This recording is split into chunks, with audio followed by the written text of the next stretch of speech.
Okay, so I think we can get started. We got a nice amount of people here, a lot of our students. Thank you so much. So before we get started, I just want to set some ground rules that I went over with our guest speaker yesterday. If you guys have questions at any time, just type them into the chat and I will try to get his attention and we can ask them. So he was saying yesterday it's very important to him for there to be some discourse and for us to be able to go back and forth. So if you ever have a question, feel free to, you can even click the raise your hand button yourself if you want to ask, or just put them in the chat and I'll try to ask them as we go, because we really want this to be very back and forth. Okay, so like we said, guys, we've spent the last week or so talking about the people of Japanese descent incarceration during World War II. And we have a remarkable opportunity to have somebody here that is going to give their own personal insight on this, also how it affected him, his later life, and I think that's enough out of me. So whenever you're ready, sir, we can get started. The slides will accompany as they have some pictures that are connected to his life. So please begin when you are ready. Well, thank you, Michael. It is really an honor to speak in front of the entire 8th grade history class.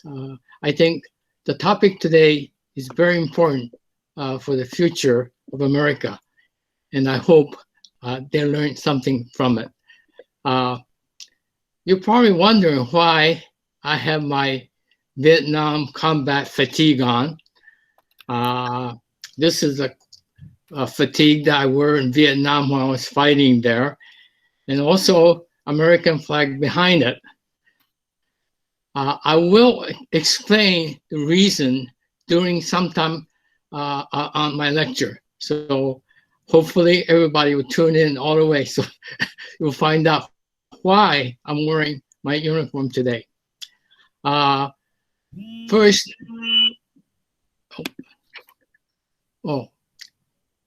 I'd like to show you the picture. This is the only picture that we're missing today. I gave most of the pictures to Michael, but anyway, this is where Turtle Lake Segregation Camp was. This is outside. This is a guard tower with the guard and machine gun facing us. And we're inside this barbed wire fence, 18,000 of us.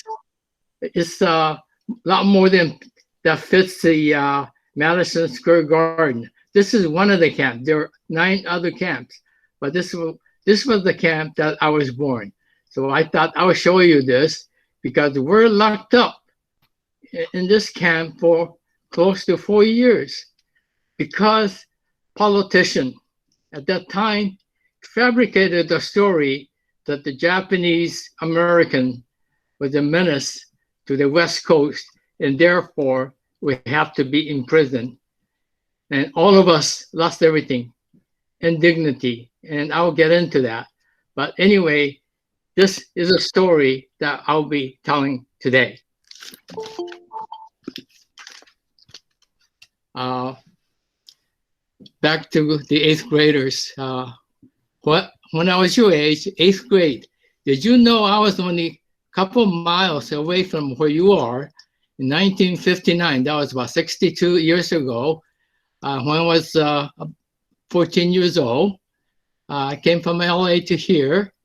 Our family came to help my aunt, who started Aki Restaurant right near Columbia University on 119th Street. And we lived on 94th Street in Amsterdam.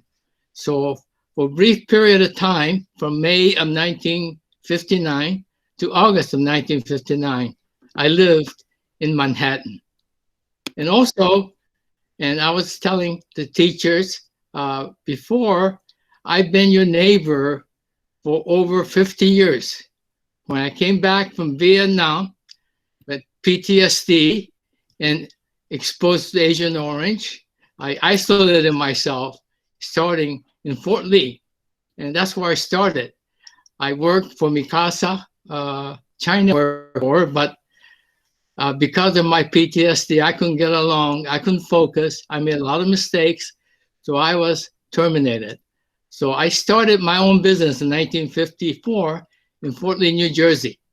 And I've been there. Our company will be celebrating our 50th anniversary in 2.5 years. But anyway, we're neighbors. And I like, it is a pleasure to be here and an honor to be here and talk to you and talk about our story.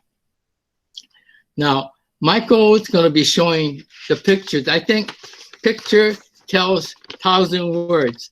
So yeah, so that's a picture of myself about 6 months old inside that barbed wire fence. I mean, I didn't know a thing. That little panda went from Turtle Lake Segregation Camp all the way to Hiroshima, Japan, until 4 or 5 years old, when that panda became pitch black, and I had to throw that away. Anyway, that's the picture where I was born in Turtle Lake, inside the camp. The thing that I noticed the most about this picture is that 12 years ago, I went to pilgrimage in Turtle Lake. There's nothing there. About 300 of us got together, maybe half of us trees over there in the camp. And also we went to the cemetery. We went to different, areas of the Turtle Lake, but it was pretty, everything was torn down. So we couldn't really see anything. But the striking part I noticed is that on the cemetery, a lot of people died there, was 4 cemeteries. And I asked question to the tour guide, why they're so small? And they said, well, during the World War II, there were babies and who had died there, and that's their cemetery. We didn't have a hospital, and I was delivered by a midwife. So if anybody had a complication who needed a cesarean section or so, they had a hard time surviving. So anyway, I was okay, and I was only son. I have 4 older sisters. They must have had a party when I was born. Okay, Michael, you could go to the next picture. Yeah, that was about a year later. My head grown. This is my first passport picture that we took after we got released in 1945 in December. Our family decided to go back to Hiroshima, Japan. That's where my grandparents, my mother's side and my father's side lived. And they were a victim of atomic bomb. And so all of us had to have a passport made. And it turned out that anybody who went back, it was a tacit deportation. In other words, we couldn't come back. My mother was an American citizen. And once you go back to Japan, it says, don't ever come back. Us kids, 5 of us, in our citizenship. However, we couldn't do anything. We're so young, so we couldn't come back.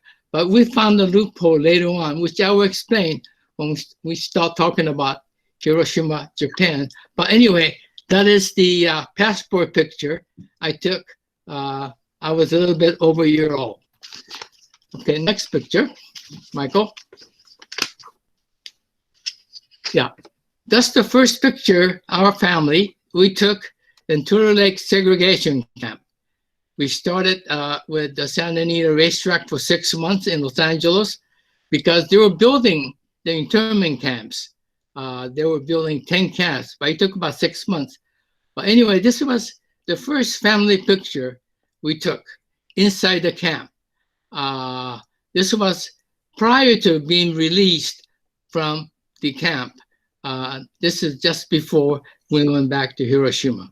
It's my father, my mother, my older sister, and my other sisters. Okay. Now, one thing I wanted to say is that I'm one of the youngest survivors of this internment camp. Many has passed on.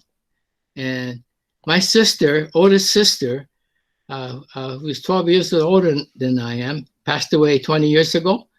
My second oldest sister, who's now 88. She's in a skilled nursing home. So all these persons who were interned are dying off. And even my sister, at age 88, she has a dementia. She had to go into the skilled home. So she cannot talk about camp. I'm able to talk about camp because my sisters and sometimes my parents never talked about it, but they would explain what happened.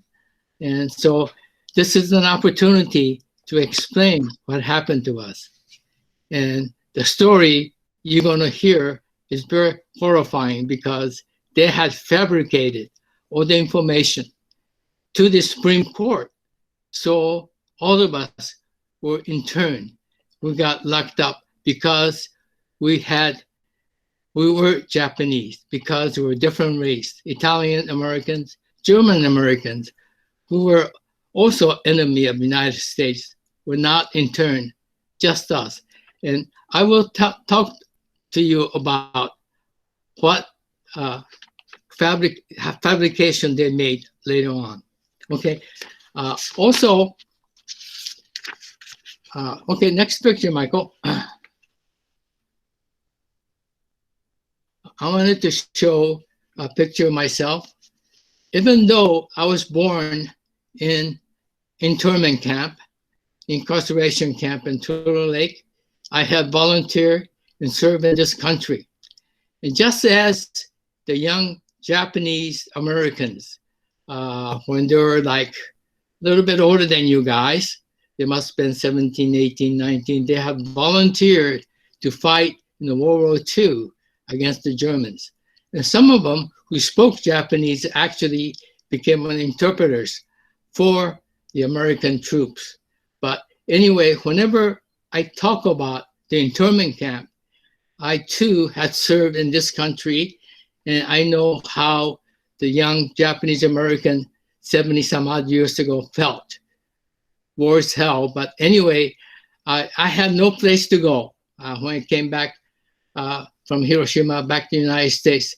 This is the only country I have. I was born in the camp, and I had to do best I can. So I volunteered, and I came back with PTSD, and I was exposed to Agent Orange. To this day, I take 10 prescription pills every day so that I could protect myself from Agent Orange. Okay, next picture, Michael. Okay, this is a picture. It's not too clear, but this is engineering OCS. I'm going to talk about my tour in Vietnam just a little bit. I'll get into the story about the internment camp. This is our class. We started about 3 times as big in the officer candidate school. There's a lot of turnovers, and we get graded 3 times, like having 3 semesters. But anyway, I had survived the 3rd semester, and myself, I'm at the on the left of front. I was the only Asian to graduate, and there was only one other black. And next to me, there's a Filipino kid. So as you notice, most of our classmates were American Caucasians. Anyway, this engineering OCS, I volunteer. Engineering OCS, I will be behind the lines, maybe building the bridges, maybe laying mines. I won't be in front line fighting like infantry. But to my surprise, our class was commissioned as intelligence. So we went to Vietnam as intelligence officers. Again, I thought, oh boy, I'm going to have a cushy air-conditioned office in Saigon. I thought, boy, I made a right choice. Well, actually, it was the wrong choice because they sent me to front line, right on Cambodian border, working together with the Vietnamese National Police and the local paramilitary troops. That's where I got my PTSD. It was hell. 1970, when President Nixon, in May, without the congressional approval, went to Cambodian border. That's where I was.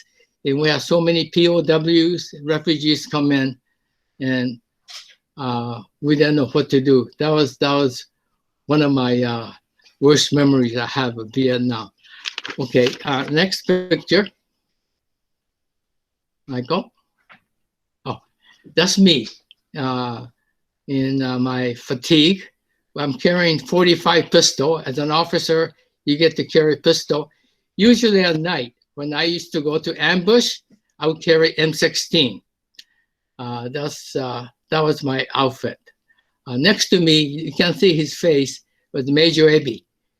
Previous officer, his name was Major Cooper. He was ambushed and he lost his leg and he was sent back to United States. So he came and I was second in command. Across the river there is Hamlet, and beyond the Hamlet, 2 miles away was Cambodia. In between the Hamlet and the Cambodia was a buffer zone. Any movement we had artillery. We used to shoot artillery at them, and following morning, we used to go into the area. That area used to be a jungle. They had, defoliant Agent Orange there, and maybe that's the reason why perhaps I was exposed to Agent Orange. But anyway, that's my Vietnam experience. Okay, next one. For my services in Vietnam in January 1971, before I came back from Vietnam, I was awarded Bronze Star for my action, especially when President Nixon went to Cambodian border. We have a lot of activities because our area, place called Duc Quai, Hao Nha province, we protected Saigon, and we were very close to Route 1 and also Bears Peak, where the Cambodian border sticks out. But that was a Bronze Star, and I'm very proud to receive that. And this is, one of my, my honor that I received. I am very proud of this. Okay, next. Okay, this is very important to read. This is a letter I received from President Clinton in October of 1993, right after the Civil Liberties Act of 1988 that was signed by President Reagan. It took 3 administrations from President Reagan to Bush Senior to President Reagan to receive this letter together with reparation of $20,000 for the surviving members only. And at that time, this letter was sent. Over 50% of internees who were incarcerated did not witness this letter, including my parents who had passed away way before that. And also did not receive the reparation. And I'm going to read this letter, and then I'd like to get into the next subject, which is Executive Order 9066, and then also Aiko Herzog Yoshinaga, who found the hidden document that she found in 1978, which fabricated all the information that the Japanese Americans were menace for the entire United States, which was false. They fabricated it. But anyway, this is a nutshell of today's topic. And let me read this letter. The White House, Washington, October 1st, 1993. Over 50 years ago, the United States government unjustly interned, evacuated, or relocated you and many other Japanese Americans. Today, half of you fellow Americans, I offer sincere apology to you for the actions unfairly denied Japanese Americans and their families fundamental liberties during World War II. In passing the Civil Liberties Act of 1988, we acknowledge the wrongs of the past and offer redress to those who endure such grave injustice. In retrospect, we understand that the nation's actions were rooted deeply in racial prejudice, wartime hysteria, and lack of political leadership. We must learn from the past and dedicate ourselves as a nation to renewing the spirit of equality and the love of freedom. Together, we can guarantee a future with liberty and justice for all. You and your family have my best wishes for the future. Well, this was passed, let's see, about 10 years after Aiko Herzog Yoshinaga found the hidden document. And it took another 40 years after. Altogether, Supreme Court ruled our incarceration unconstitutional. It took 75 years. Say, sorry, we made a mistake. But this is the darkest part of our American history. And I'm here so that next person, it doesn't matter the nationality, does not face the same fate that we had faced, endured, getting locked up for 4 years, taking everything away from us for no reason except racial prejudice. This cannot happen. And during Trump administration, Muslim Americans almost faced, in fact, they did face similar situation. And we have to be a watchdog for our Constitution. Our civil liberties is so important.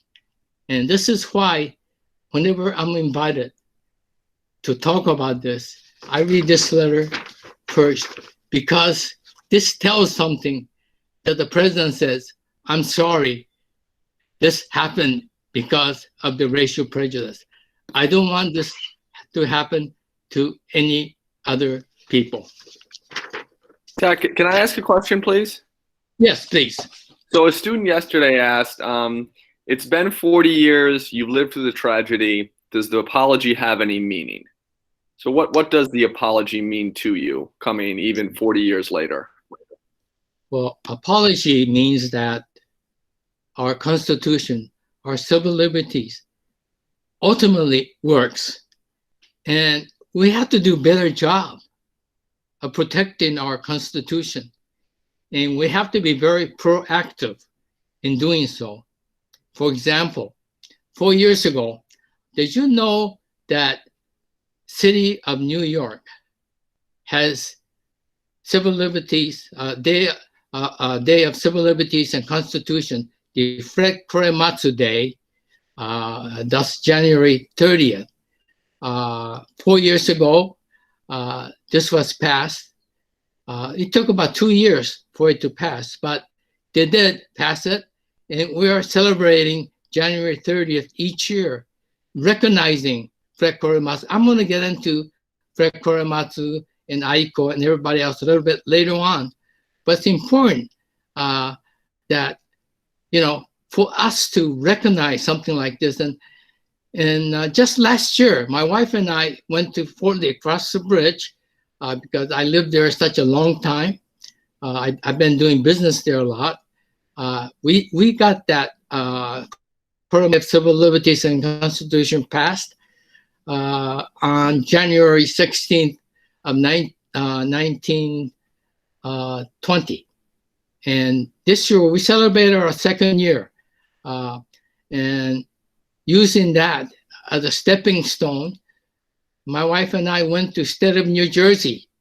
And we had that passed by state senate in January this year. And we're waiting for the assembly to pass it so that we have a recognition in state of New Jersey. Ultimately, I would like to see this passed in the United States so that something like this doesn't happen to any other Americans. And we don't want that happen to any other Americans. Can you imagine losing dignity, losing everything? Some people went crazy. Some people had died in a camp, like my wife's grandparents. In fact, my wife's parents got married. They didn't know how long they're going to be interned, so they couldn't stand it, so they got married there. And I was born. A lot of babies didn't make it because if they had complications, they didn't have any help. But again, back to your question, how do I feel about it? Well, I feel that the Constitution does work, but we have to do a better job of safeguarding our Constitution. It is there for our protection. So I feel good. I mean, we turned out okay, but how many other families didn't turn out? We survived somehow, but how many other families did not survive this? They went crazy. But, I'm happy that it was recognized. But if it wasn't for Aiko Herzog Yoshinaga not discovering this hidden document, would have never had this letter. But does that answer your question, Michael? Yes, it does. Thank you so much. Okay. Now. Mr. King, Aaron Luna had a question. He wanted to know if you ever wanted revenge. Well, you think about it, but I'm American, I was born in this country, this soil. I have no place to go. I mean, revenge against whom? We have to make this country better. So we have to be proactive doing something about it. And for me, luckily, my father, we only had 8th grade education, went to segregated school in Florida, California, near Sacramento. He was a migrant farmer, age 14, same as 8th graders. So listen to me. He was on his own because when he came from Japan, right after the Spanish flu, similar pandemics that we had ours about a year. The Spanish flu pandemic was for 3 years. When he came in 1921, he was 13 years old. And 1 year after he came to join the parents, he had to go pick strawberries as a migrant farmer because at that time, he had 2 younger brothers and a sister. So they couldn't afford him home. So he carried a blanket and he was on his own at age 14. But, my father was able to dream his American dream. I want to get to all these pictures a little bit later on because it's coming. He was able to start a produce business in 1938, 4 years before he went to camp. He lost everything, but he was able to dream the American dream, even though he was 14 years old as a migrant worker, but he worked hard, but he was able to do that. And he remembered, even though we went back to Hiroshima, Japan, he wanted somehow to come back to this country because he still remembered this country gives opportunity. And sure enough, he gave us opportunity. We studied hard, he worked hard, and I was able to graduate from UCLA. My other sisters graduated from USC. One became a doctor. The one who's in a nursing home became a school teacher, just like you. Taught math and also Japanese in the 1980s when that language became popular. So all of us, we work hard. We were able to dream the American dream. So yes, well, revenge is good, but before thinking about revenge, we have to make our country better. We have to do something about it. Doing something about it, we got to be proactive, be able to safeguard our Constitution, our civil liberties. And that's what I think. But who do you do revenge against all these politicians who passed away?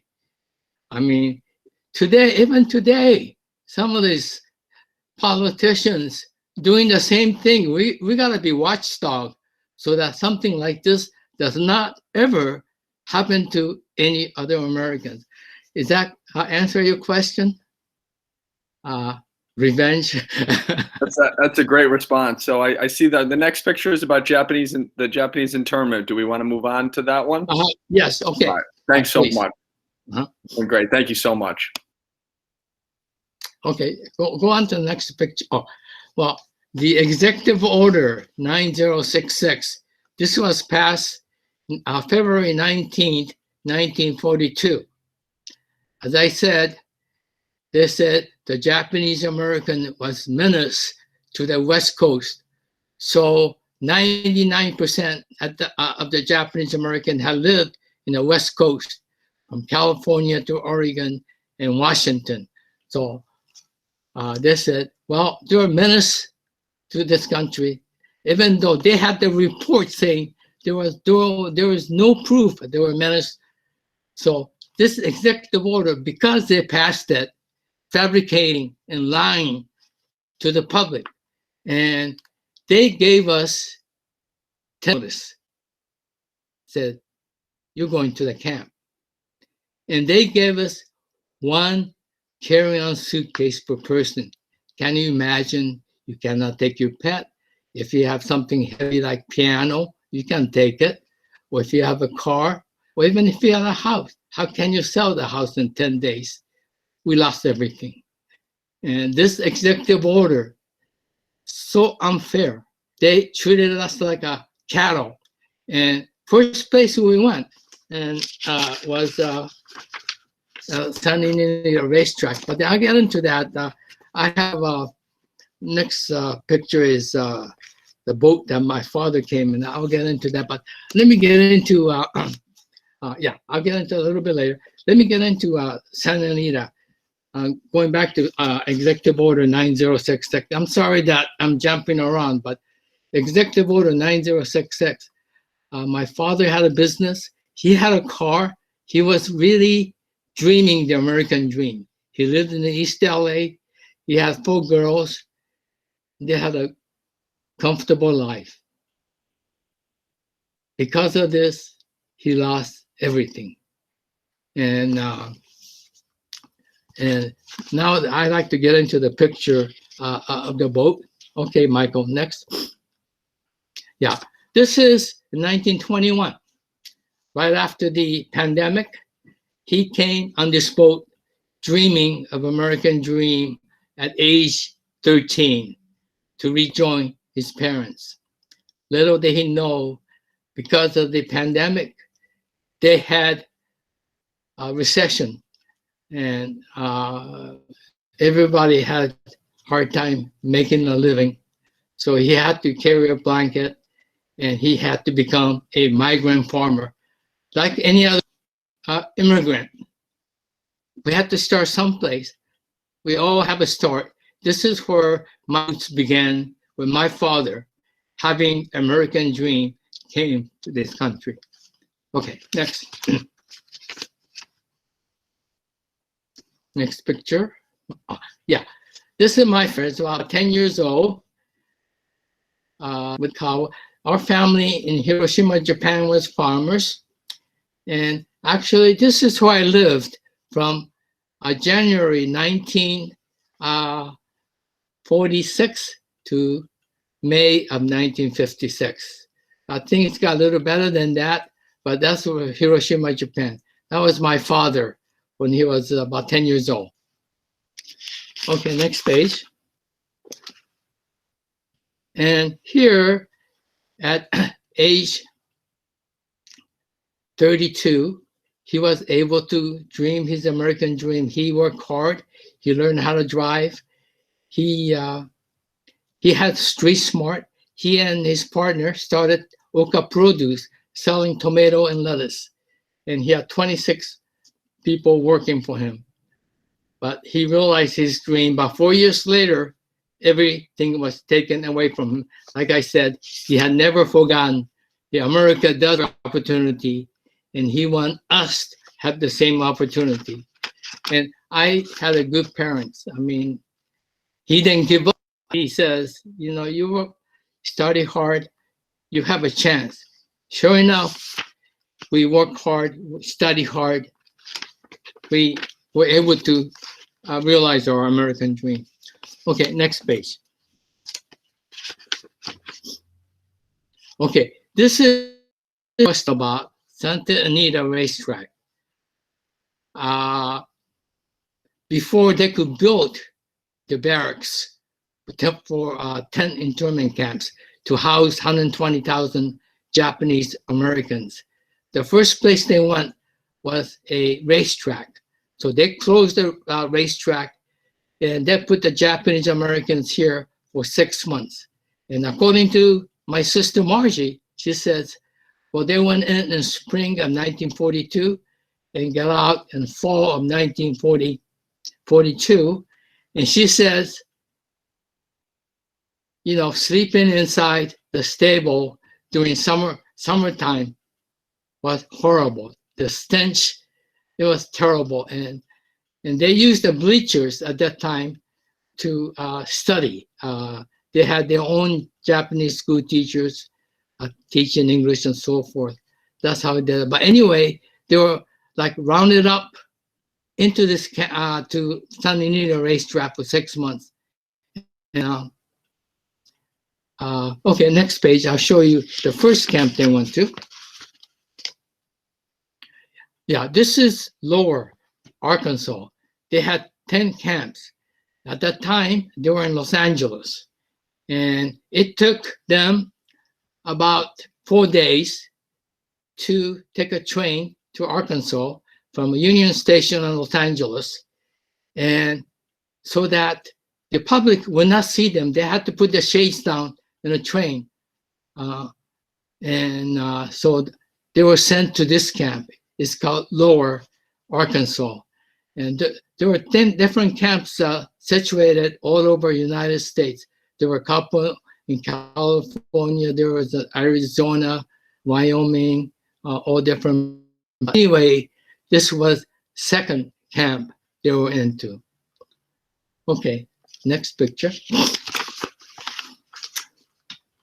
This is Lower, where they went, the first camp. You could see the barracks, and they didn't have a washer dryer, so they used to hang their clothes.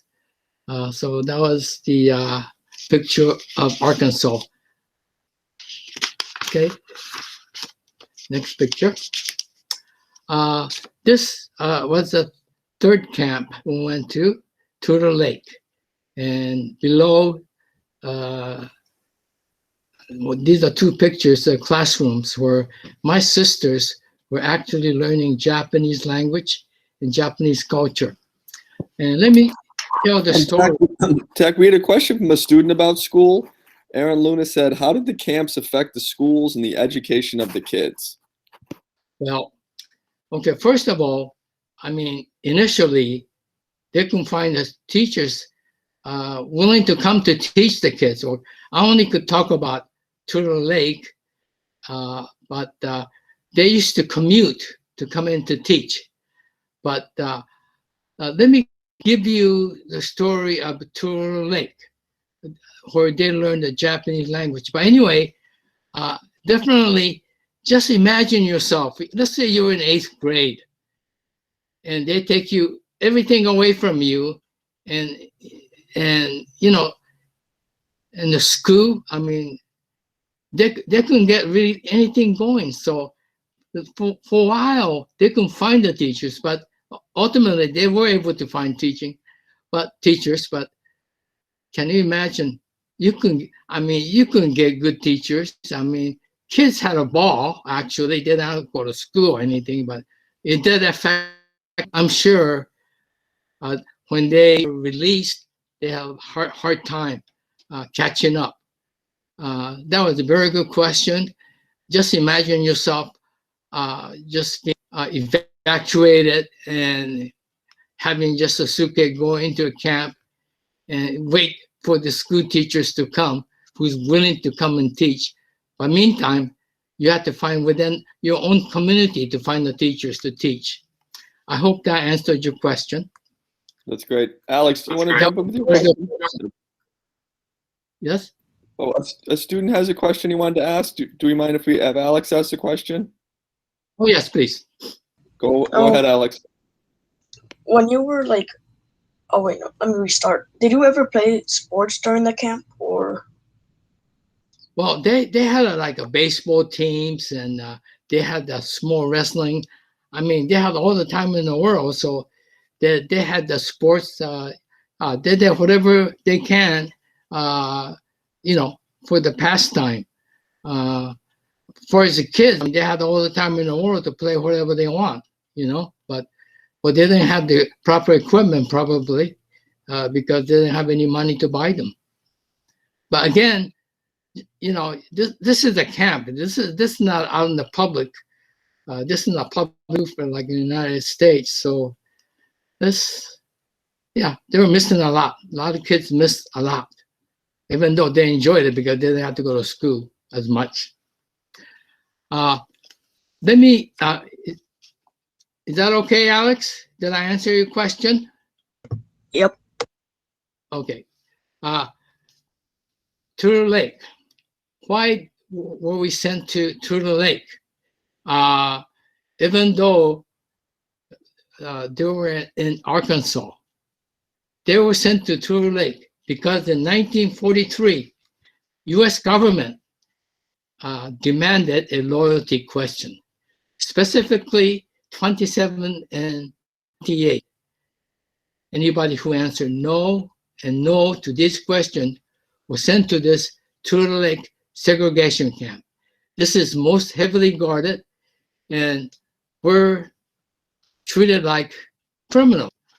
And let me get into these two questions that was asked by the U.S. government. 27. Would you willingly go into armed services of the United States to defend the country? My parents said, this was anybody who is 18 and over, says, no. I mean, he lost everything. He lost his business, his car, everything, and dignity. And he has full kids, I mean, full daughters. And well, I came a little bit later. And how in the world can you volunteer when you have a family, you lose everything? Of course, he answered no. So that was a damaging, answer. And number 28, would you disavow Emperor of Japan? What that means is that you are not able to come back to Japan ever, because if you disavow, I mean, Emperor was like God, I mean, you won't be able to go back to Japan. At that time, my grandparents, my mother's side, my father's side, had lived in Hiroshima, Japan. And so naturally, my father, my mother, they wanted to go back to Japan, so they could not involve Emperor of Japan. Their answer, no. So anybody who answered no to these questions, these loyalty questions, unfair questions, they were sent to Turtle Lake. So I was known as a no baby because, anybody who went to Turtle Lake was no. This actually divided our Japanese community into two. And this is done purposely by the US government. So somebody who answered no, naturally, you can understand. And somebody who said yes, well, like young soldiers who had volunteered to go to war in Europe, they answered yes because they had no place to go. This America was home. They answered yes. And for as Emperor of Japan, they're not going to go back. So they answered no. So they kind of split up the community. So we had stigma, people who went to the lake for many years, even after we got out of the camp. So again, this was such unfair question. But that was the reason why we were sent to Turtle Lake. That's where I was born. But in Turtle Lake, my sisters, at that time, they're 12 years old, my oldest sister. Second was 11. The third was 8. And youngest was 6. So they began to learn Japanese language.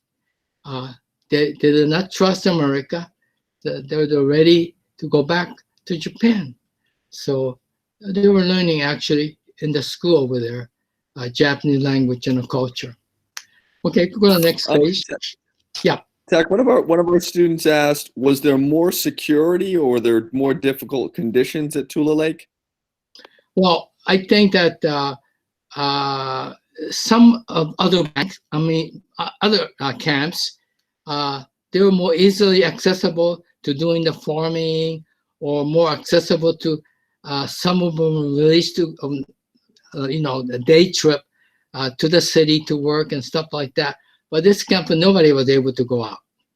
So that's very strict because of the no answers, which was very unfair. This was a line with food. There's my mother and my 3 sisters waiting every morning for breakfast, and then they have to wait for lunch, wait for dinner outside. As you know, Turtle Lake was between Oregon and California. It got pretty cold, but they still had to wait. But this, what they had to endure. They probably brought back some food back for me because, of course, I don't remember, but I found this picture in a book that my sister made. It's about a 200-page book about history of our family. So that came in handy for today. Okay, could go to the next page, Michael. Okay. Finally, we come to Aiko Herzog Yoshinaga, who accidentally found the hidden document that they hid. Of the 10 documents, they found the last one. And what this did is that she became a hero documenting the ugly truth that the racism was in the heart of the internment camp.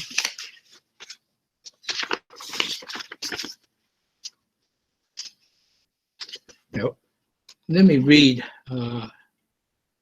some of the statement here. One of the most significant documents she found, that's Aiko, was the original final report of General DeWitt, which was a key in proving that the government has submitted a false and manipulated record to the Supreme Court in order to justify the action of internment of Japanese Americans. When officials in what was then called the War Department discovered that DeWitt's original report contradicted the government's position, they had DeWitt revise his report. The department ordered copies of it destroyed, and revised version was given to Supreme Court. The court, deferring the government's claim that its actions were required in the name of national security, upheld the mass removal in Korematsu versus United States, which I'm going to get into a little bit later.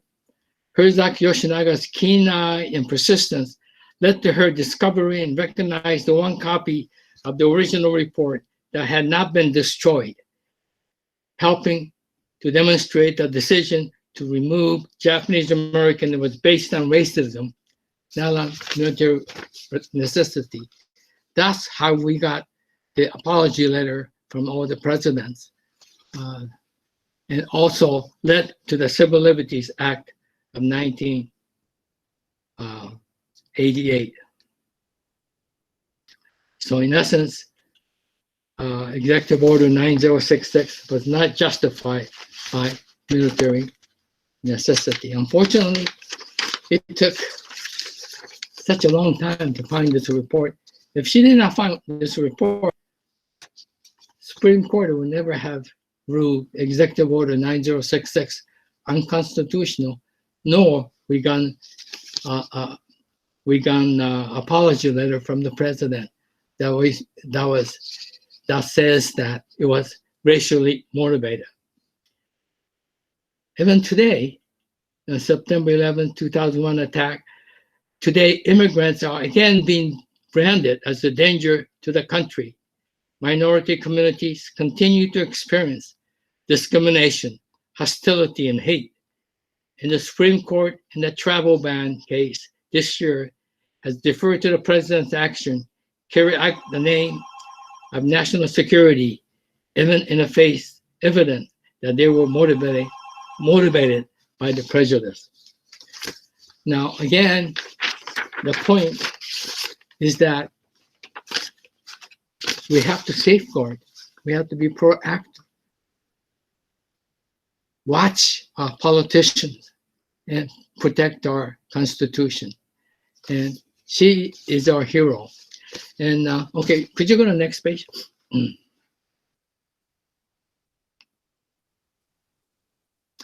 Oh, this is a proclamation Fred Korematsu. This was passed in Fort Lee, January 16, 2020. And Fred Korematsu Day of Civil Liberties and Constitution. Fred Korematsu, age 23, had challenged and defied Executive Order 9066 and fought the Supreme Court.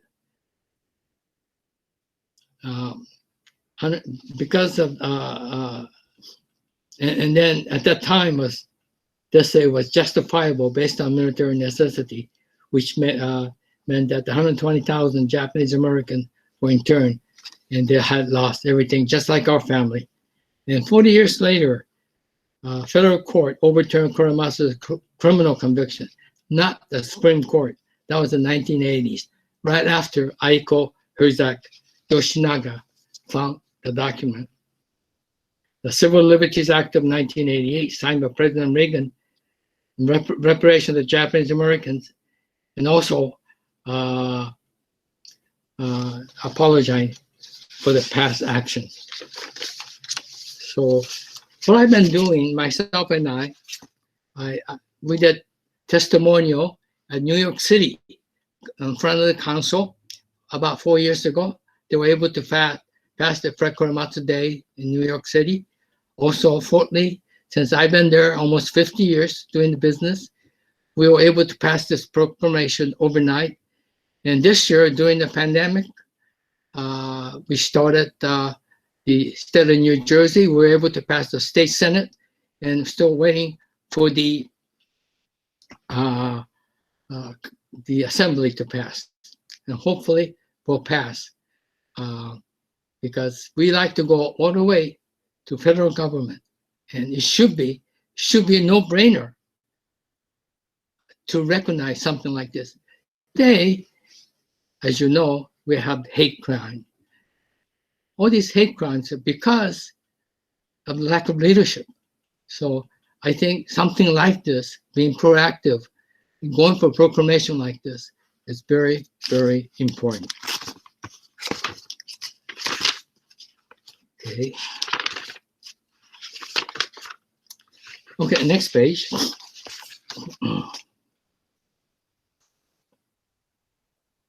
Oh, it didn't come out too clearly. This is Portland, Oregon. Not too many of us went back to Japan. All of the 18,000 tour lake, most were supposed to go back to Japan because of unfair treatment, but only 4,000 of us went back to Japan. This is Tour Lake, and next page you'll see the President Gordon, the ship, USS General W.H. Gordon. That's the ship went back to not to Hiroshima, but Yokosuka, Japan. There were 4,000 of us went back on that from Tour Lake. Out of the 4,000, there were, let me see,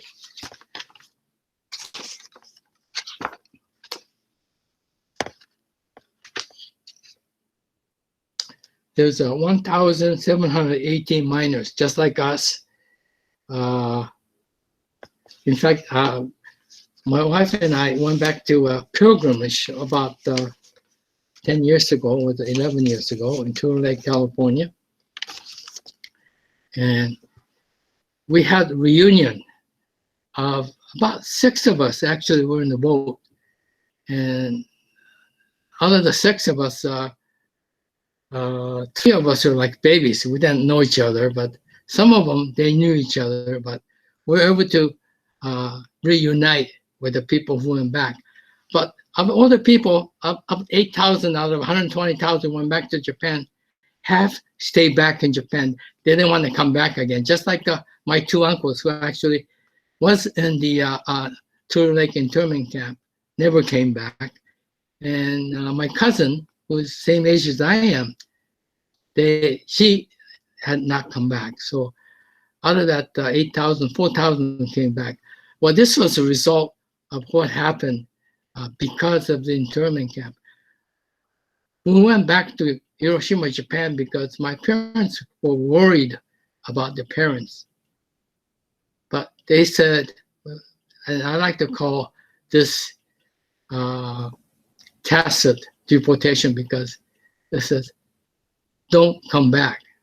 So we couldn't come back, but we found a rule that we came back. When my sister Mary, when she turned 21, she was able to recall parents back. In other words, she went back to United States in 1952, and she worked hard. And my next sister Lillian went back in 1952. They both worked hard so they could recall my father, and he came, of course, so that he could live in the United States. And then my other sister came in 55, and ultimately, my mother, myself, and my other sister came back in 1956. But it took us 4 years, but my father wanted us to come back and have a taste of what America do for us. But this is a part of the story. Now I'm going to get into Hiroshima. Now, does anybody have any question on internment camp? I'm going to get back to some of for us to survive. How did we survive? How far we came to this point? I'm going to get into that, including my dealings with Donald Trump and also being Oprah Winfrey show because of Japanese bashing, and how I came back with the PTSD and I got fired, and how Furumoto Realty was born because I got fired. But you know, I was in like the right time. Those are the things I'll talk a few minutes that I have left. But does anybody have any questions? Yeah. I have 2 questions that you can answer separately. The first one is, did anyone try to escape that you know of? And the second one was, when people were asked on those questions if they lied, were there any consequences? So did people try to escape? And if people lied on those yes/no questions, were there any consequences? Yeah, far as I knew, there were riots. As far as I knew, because the security was pretty strict, and they had families. And these are very innocent people now. I mean, what they do wrong? They just happen to be Japanese.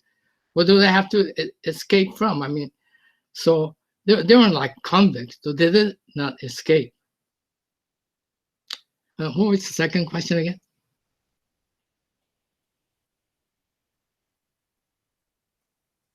Can't hear you. You're muted, King. Go ahead, Michael. Yeah.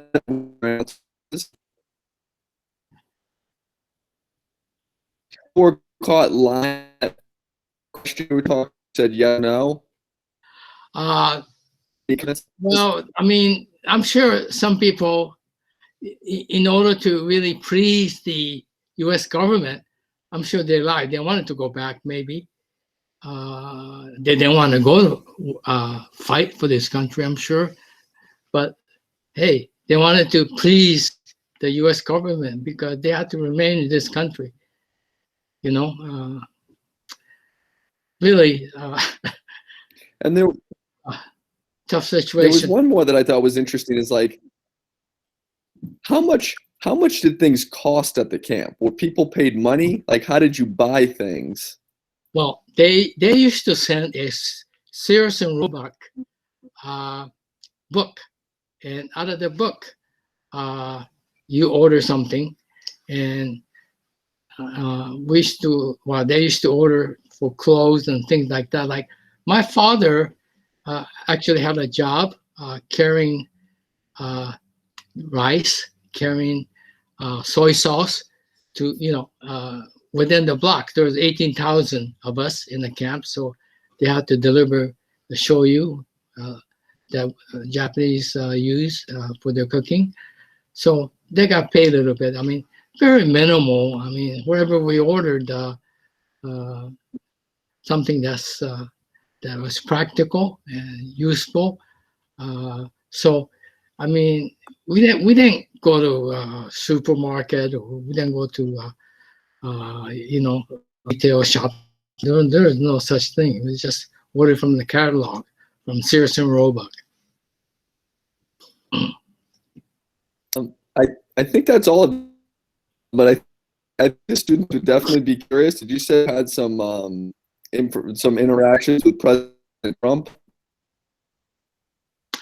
Yeah, I'm going to get into the story aftermath, how we survived afterwards, and how we were treated when we came back, or how we were treated in Japan. And you might find that kind of interesting, and we could get into that. Definitely.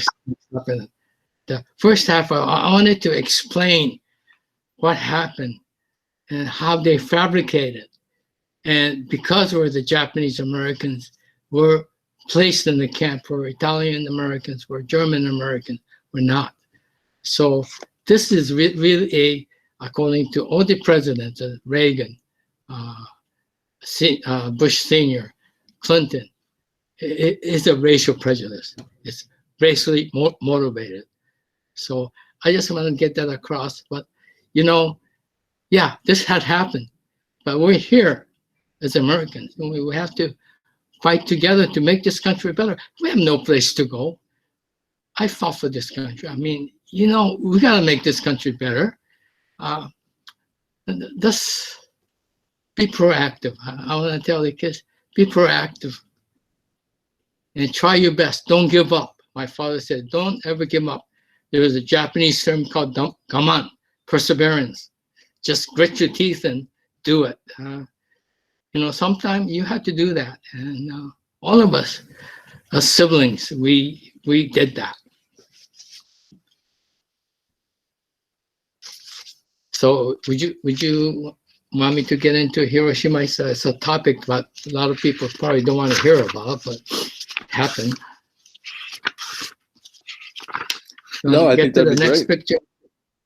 Yeah, the picture. This is General Gordon.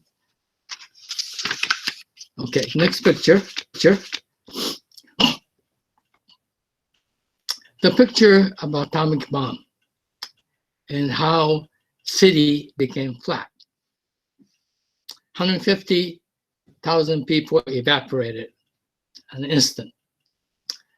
What irks me more than anything else, five days later, American government dropped another one after killing 150,000 civilians, and drop another one in Nagasaki. I could not understand. And they probably knew exactly what happened, but to the city where innocent people lived, to this day, I just do not understand. But that happened. This ended the war, but it's human cost. Okay, next page. This is a map of Hiroshima.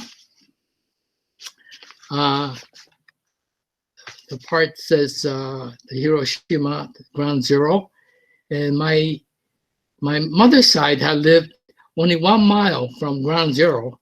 That means that anybody who's 1 mile away, I mean, you're probably probably died, but there was a hill or a mini mountain called Hijiyama that kind of protected the blast. And so the house was pretty intact. And my father's side, up north, Nishihara, that's where I lived for 10 years, was 7 miles away. And according to them, the house looked like the tornado hit it. All the roofs were gone, but but so both sides of the family was okay, except my uncle, far older than I am. At that time, he was, I think, either 6th grade or 7th grade, maybe close to the age of my students today. Used to go into the city because the American B-29 used to bombard all the cities in Japan.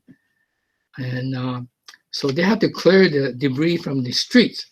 So 6th graders, 7th graders, 8th graders, they would go and clear the streets.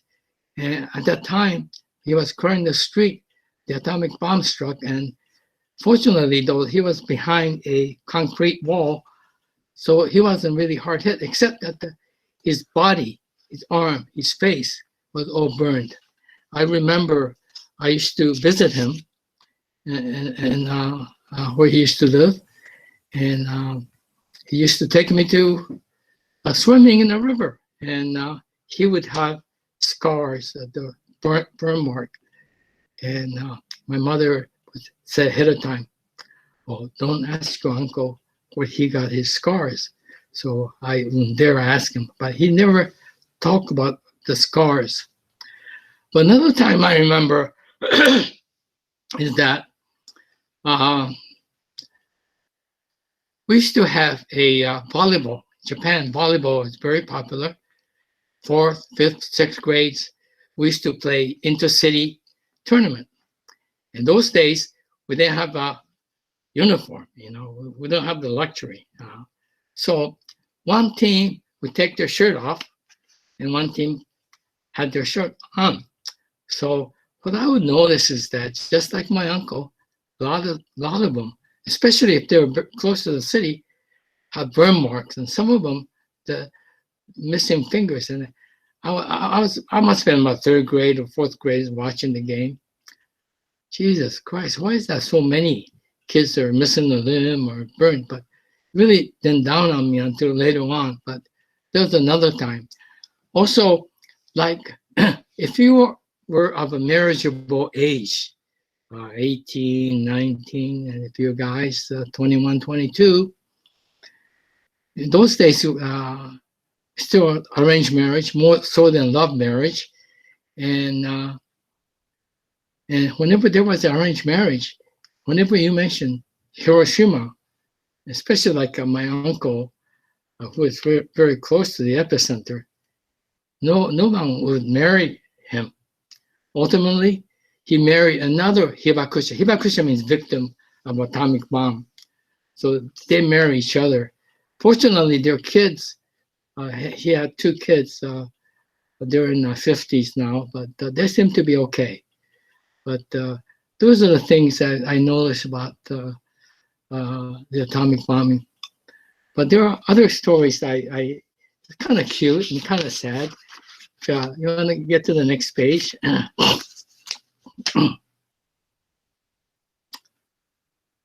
very top, you see that shoji screen all torn apart. I was about 4 years old, and I didn't have too many friends. Were different coming back from the United States.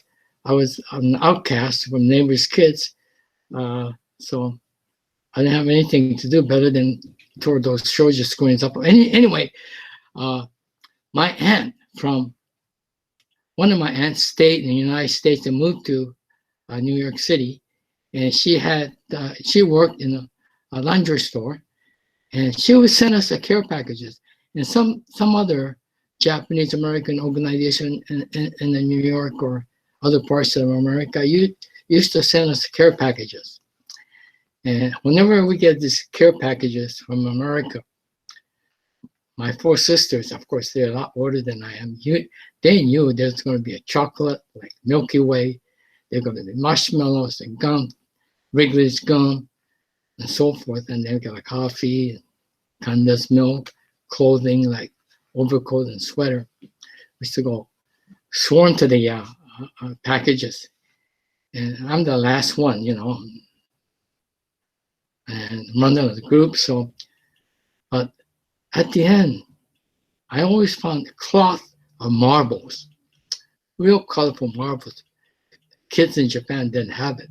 Kids in Japan would play with the green marbles. After a while, it turned out to be muddy brown, and I would carry this cloth of marbles to neighboring kids. I mean, they won't play with me, but whenever I show off these marbles, their eyes will sparkle, and they say, "Oh, Takeshi, my name's Takeshi." They said, "Takeshi, come on over." So I show them marbles. Oh, today you could play with us. Boy, was I happy. So I played for about 30 minutes. In those days, all the skilled marble players would win and take all the prize home. I would come home with the empty cloth, and then I come home to see my mother, and I would have a smirk on my face. And my mother could not understand why I had a smirk on my face. You know, like, you know, I was happy, I guess. And thus, because I was able to play with the kids. You know, when you're about 4 or 5 years old, you wanted to play with the kids. You didn't want to be an outcast. But, you know, I later on became a real estate broker, and I don't know, I guess ever since I was about 4 years old, if you know how to peddle marbles, I guess you could sell anything. But anyway, that was a story about marbles, but that marble made me friends. That was one of the days that made my day. In the middle picture is me, summertime. I mean, that was my shorts, but that's how we used to grow. And the lower, in front of the chicken coop, I'm wearing that overcoat. That was sent by my aunt in Harlem. Overcoat, that's used overcoat. That's anything you could wear. But there's another story I'd like to share with you. And again, this relates to care packages. One day, my mother would call me, said, "Takeshi, come on over. I got something very nice for you." And sure enough, she showed me a cowboy gun, holster, cowboy boots, and cowboy hat. And she put this on. Apparently, my aunt in New York got that in a sale or Salvation Army or whatever. But anyway, I got to wear that. First thing I did, I go to the kids on the block and said, "Look, I have a millionaire aunt, relatives in America. Look at it. This is what I get," you know. So I was, you know, king of the day over there. And then I had promised the other kids 3 days later that, "Oh, I'm going to be wearing that cowboy outfit to show you again." "Oh, can I?" And you say, "Oh, can I use that gun?" So, "Oh, yeah, of course you can." So I would ask my mother, "Oh, can I wear that cowboy outfit again? Because I promised my friends." And she said, "Oh, I can't find it." I said, "Oh, come on, you could find it. I'll help you find it." She said, "Can't find it." I found out later what she did was that she would take this cowboy outfit to the city of Hiroshima. In those days, we didn't have too much to eat. So she would exchange the cowboy outfit with maybe rice or bread. So she would exchange that and brought that back to us. But of course, I didn't know, and I just cried all night, all day, because I promised the kid and I couldn't fulfill the promise. But those are the days I remember in Hiroshima. It was pretty devastating time. Go to the next page.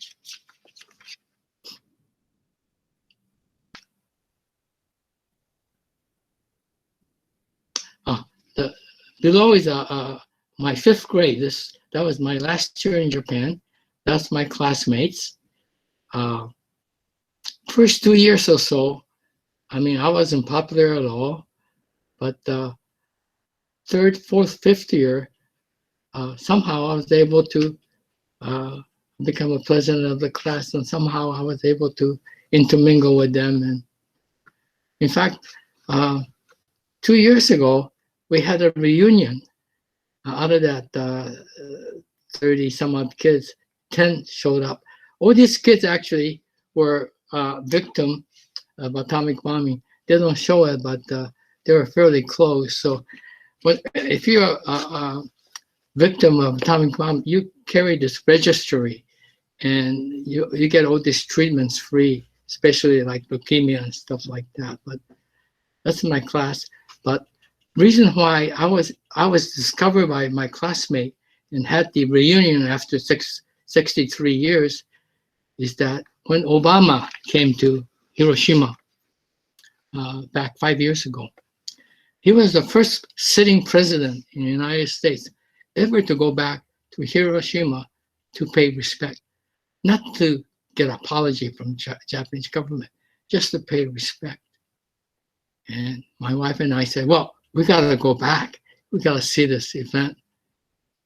Such a great event. I mean, I don't know in the world the other president that ever come.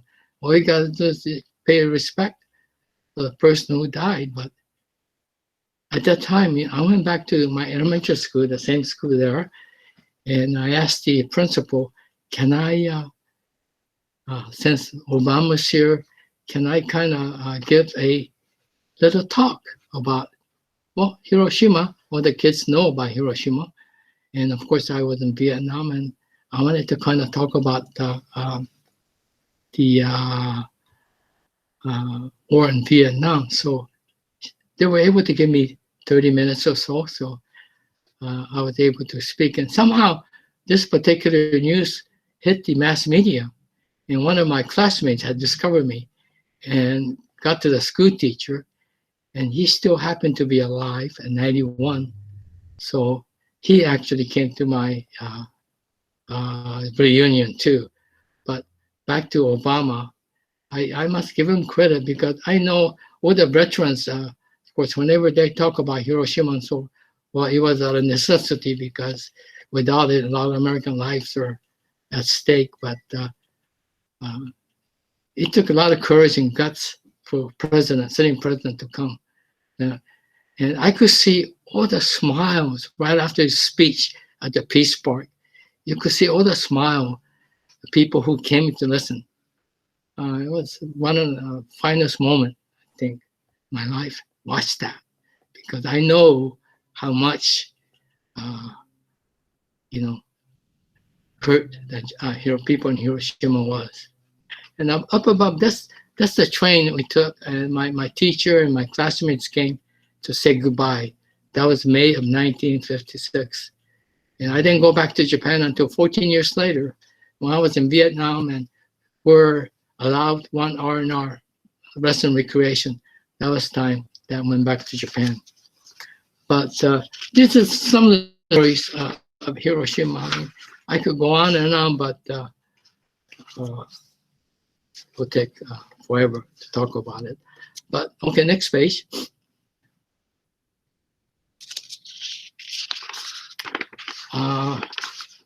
Okay, this actually, I made a mistake. I came a little bit early. I wanted to, next picture where you could see my classmates. Let's see, next.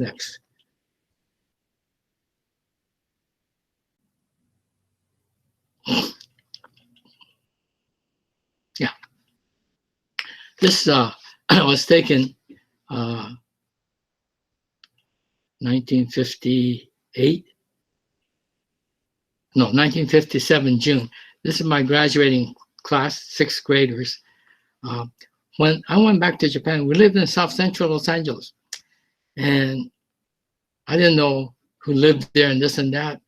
And when I went back to the United States, I said, I always thought the United States are full of blondies, Blue Hill, nice-looking American Caucasians. To my surprise, I went to my first day of class. I see blacks, I see Hispanics, mostly Mexicans, and Japanese Americans, and a few token Americans. And this same thing actually happened to me when I went to Vietnam. And this was back in 1970. I went to Vietnam, and well, I thought, well, this is America, so I thought, well, there'll be a pretty good mixture of Caucasians, maybe blacks and Hispanics and this and that. I saw similar percentage. I saw my senior advisor was black, was a captain.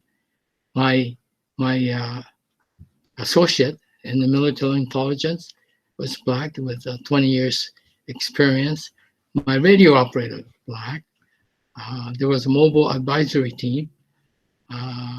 Usually the head, the lieutenant or captain, they were Caucasians, but their all underlings were black or Hispanics. It was a similarities, I thought. This is the area where we lived. And at the time in early 1950s, mid-50s, we couldn't live in the area we wanted to. We were still in an area, I wouldn't say undesirable. We didn't mind living in any place, but my parents wanted me to go to good school system, so trying to find a good school.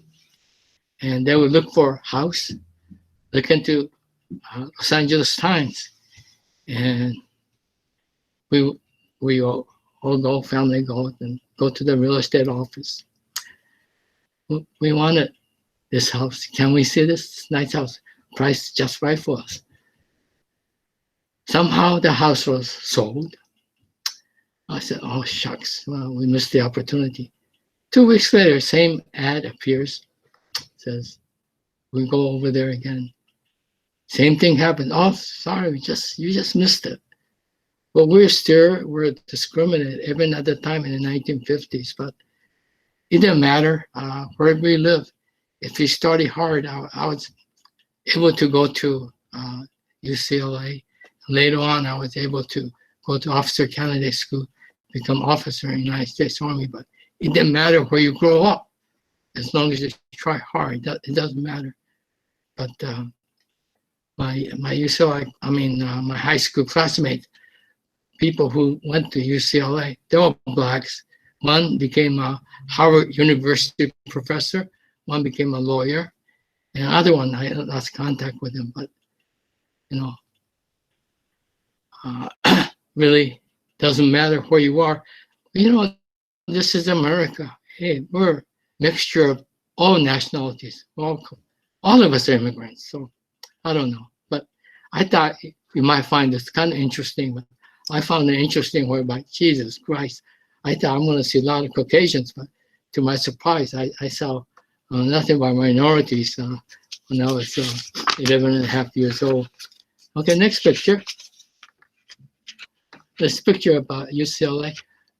Those days, we didn't have to, this particular school, we didn't have to take SAT. As long as you had a B average, 3.0, which was doable. And you had to be top of the 10% of the class. So I was able to get in, and I was lucky. But UCLA was pretty reasonable. It was $80 a semester, and then turned to the quarter system. It was $80 a quarter. So 4 years that I attended there, it was less than $1,000. But I had a very good education. But again, back to getting education to my siblings. My father worked hard at so many jobs in Japan, jobs in the United States. So all of us could go to school. My older sister got married early, so she didn't get to go to college at all. Later on, came to help me build up a real estate office in New York, Portland, New Jersey. My second older sister when she was 28 years old, she finally went back to school, went to junior college. They call this community college, 2 years. But she went to USC getting scholarship, and she became a high school teacher at age 33. But she went back, and she was able to really dream her American dream. My third older sister, she's the smallest of the family. She also went to 2 years community college and transferred to USC, became a pharmacist first, and then worked for several years so that we could buy a house, help the family. And then she went back to medical school, and she had become a doctor near Japanese town. So again, she was able to realize the American dream. My other sister became a beautician, which she studied in New York. Now, Michael, could you go back a couple pictures? I'm going to come back to New York City here for a little while with the Boy Scout picture. 1959. We briefly came to New York City. This was time when my aunt, whom I used to call a millionaire relative in New York, boy, she was very poor at the time, but she used to send us care packages anyway. But she opened up a second Japanese restaurant right near Columbia University. And so we came to help. And that's when I went to Jono Bar Junior High School. You go to the next page, that's where, that's where my father, my mother, who came to help, and me, I was about 14 years old. Our viewers today, that was me, Jono Bar Junior High, 8th grade in New York City. But we were here briefly. Maybe it's one of the reasons why when I came back from Vietnam, crazy with the PTSD, and I wanted to isolate myself, I came to New Jersey. I got a job at Mikasa, but anyway, maybe it's one of the reasons that I still remember New York. That's where I lived in Fort Lee, New Jersey. But to give you background on that a little bit. And could you, right after the picture, my UCLA picture,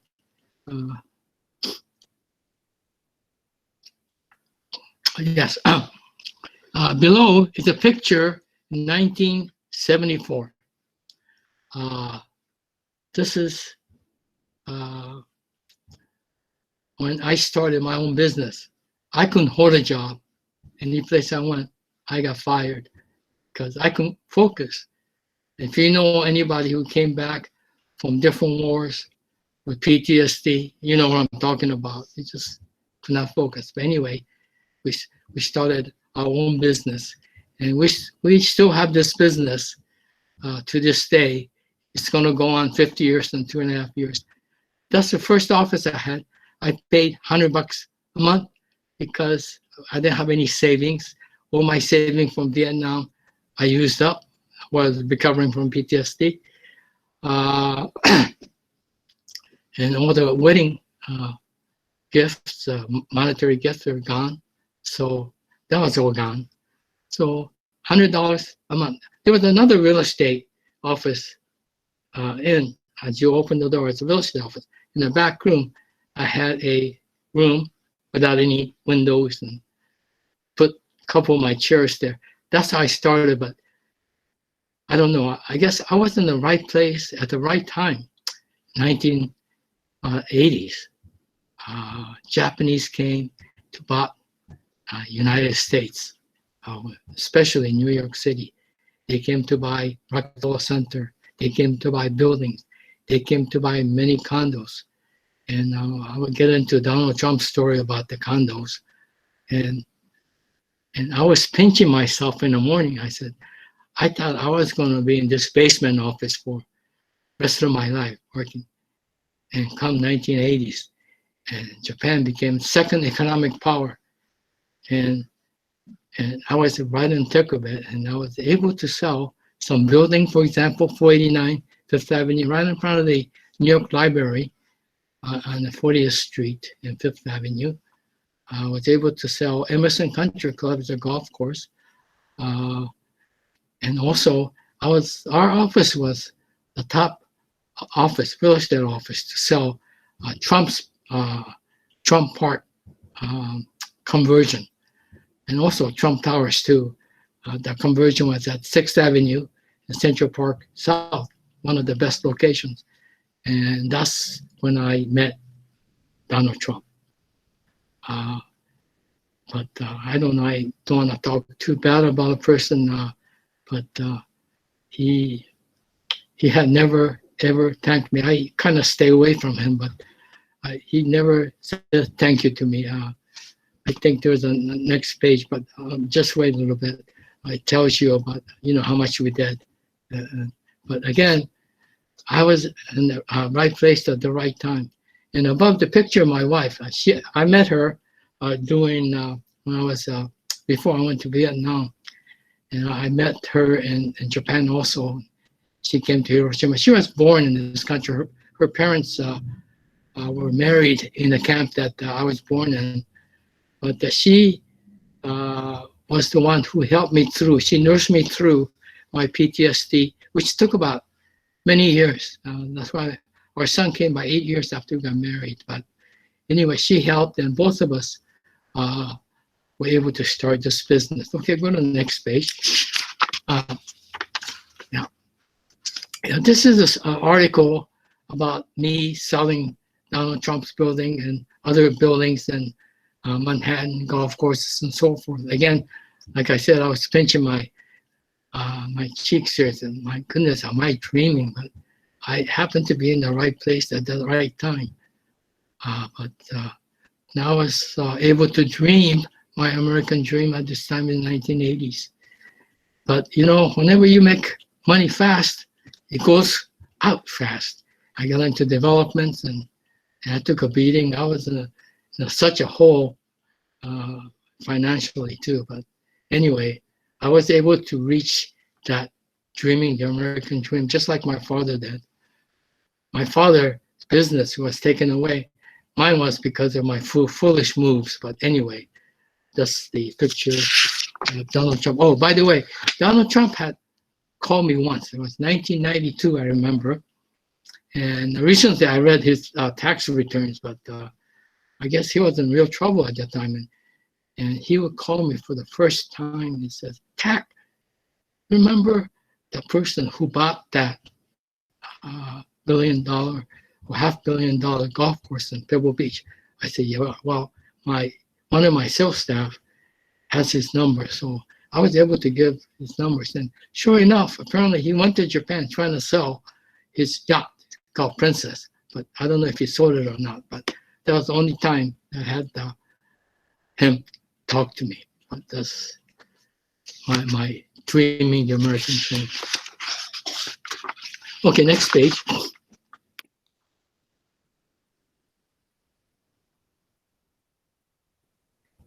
Yeah.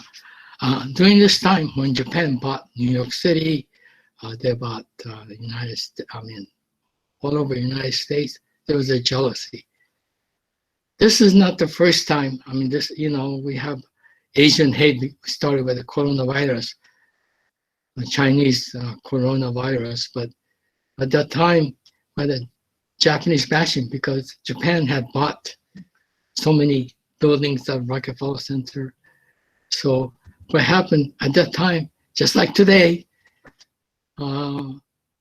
if Chinese is blamed for coronavirus, well, at that time, Japanese were blamed for buying up the town. And so other Asian Americans, and during that time in the 1980s and 1990s, this Chinese guy was battered and destroyed, and his skull was smashed, and he died.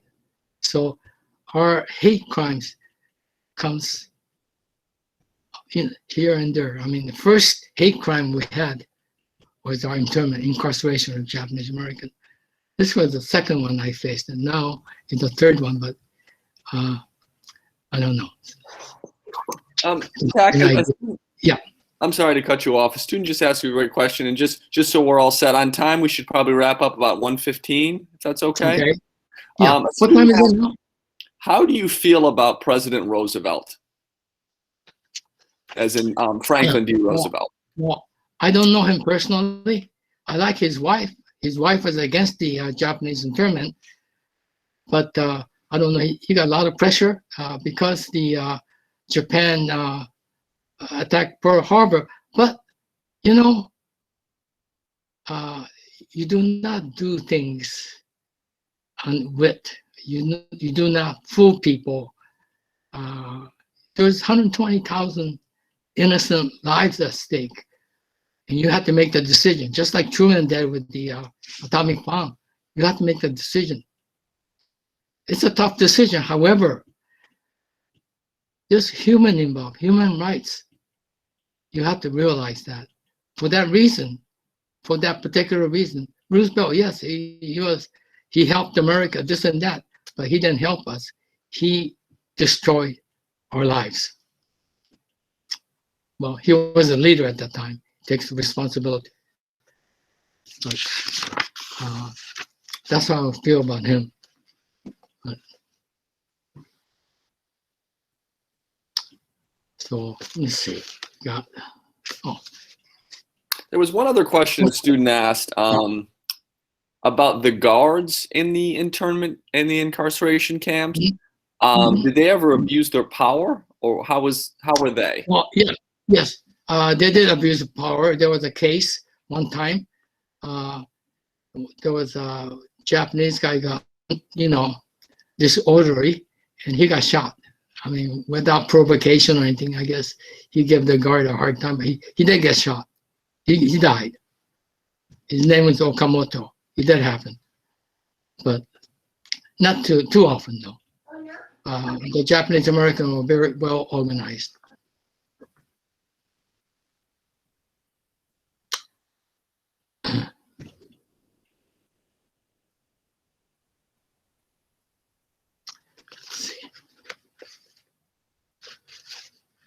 Okay, I got 5 minutes, Michael. Yeah, so guys, are there any other questions you have? If you guys want to jump in and ask him yourself about his experiences. I mean, he's given us so much already, anything from being born in the incarceration camp. Some of you guys were asking about Agent Orange, if you want to follow up with that, or his time in Vietnam. I'm sorry, I think it was, I think earlier a teacher asked, after what you'd been through with the United States government and Japanese internment, what made you volunteer to fight in the Vietnam War? Well, my father, he took us back to the United States. And when we came back, whole family got united in 1956. This was my home. America was my home. And as my home, I have no place other, so just Japanese American soldiers who volunteered during the World War II. This was our home. So, and not only that, all the Americans, there's few people who dodged the draft and this and that, including Donald Trump with the bone spur. LeBron James would play through that NBA, but all of us, have to fight for this country, and that makes us better, makes us stronger, and yeah. So, I mean, I came back with PTSD. My wife really nursed me through, really helped. I had nice friends, nice family behind me, but it is my country, and I'll do it again. I'm doing something proactive. I'm trying to have this Fred Kuromatsu Day of Civil Liberties and Constitution, so that nobody else would experience. We got to do proactive. I mean, we only have one life to live. We have to live right. I mean, I've been fortunate. Many other internees who were incarcerated weren't as lucky as I was, but I was lucky. So use that luck, and I got to do something. And like my sister, who's in the skilled nursing home, she's 88. She has dementia now, and maybe I have a 5 or 10 more years to really propagate this about the incarceration of Japanese Americans. I like to do something for the country and for the future.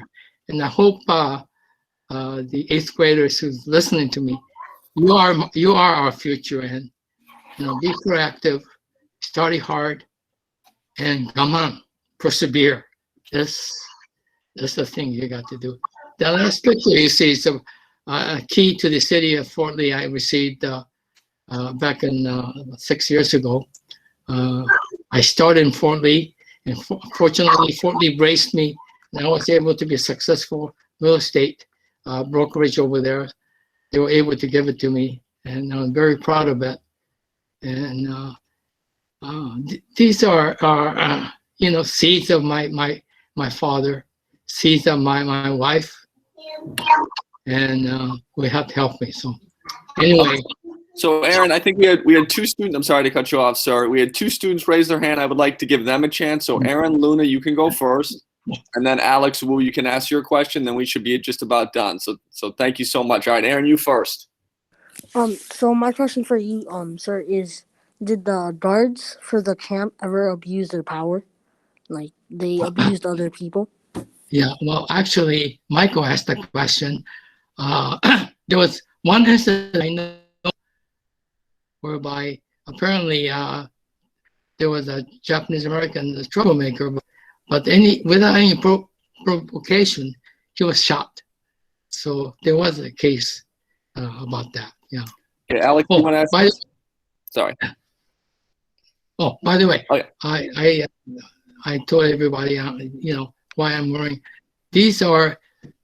I'm wearing a uniform. The Japanese Americans during World War II, they volunteered despite the fact that their parents or families were locked up, and they became the most decorated, most famous unit in the entire history of the United States.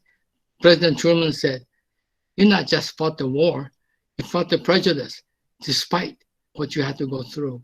So I'm so proud of them, and that's the reason why I wore my uniform. And on June 3rd, it took about 16 years from 2005. There's going to be a stamp to the Japanese American soldiers the most decorated soldiers in the United States, despite the fact that their families incarcerated. There's going to be in their stamp. I just wanted to be recognized a particular day, and I'm so proud of them. Yeah, Alex, go ahead. I'm sorry to bother you. It's okay. How did your family feel about you joining the army? Well, my mother cried. My father he brought us back to the United States.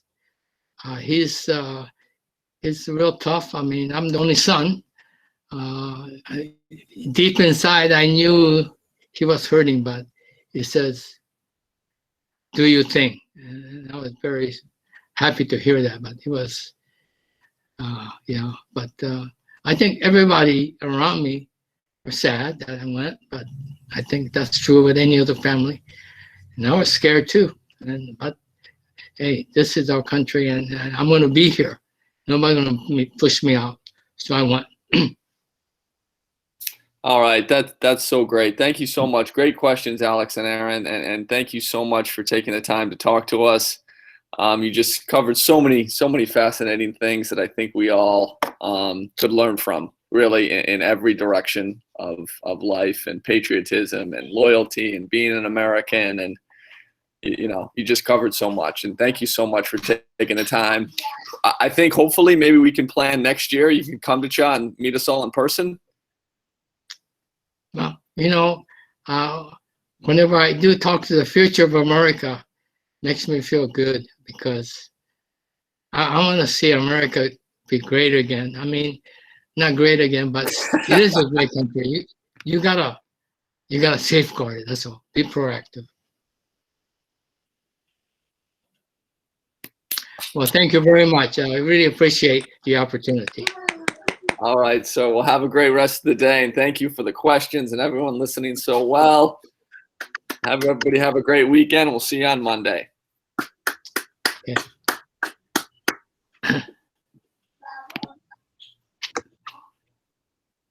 Bye. Have a good weekend.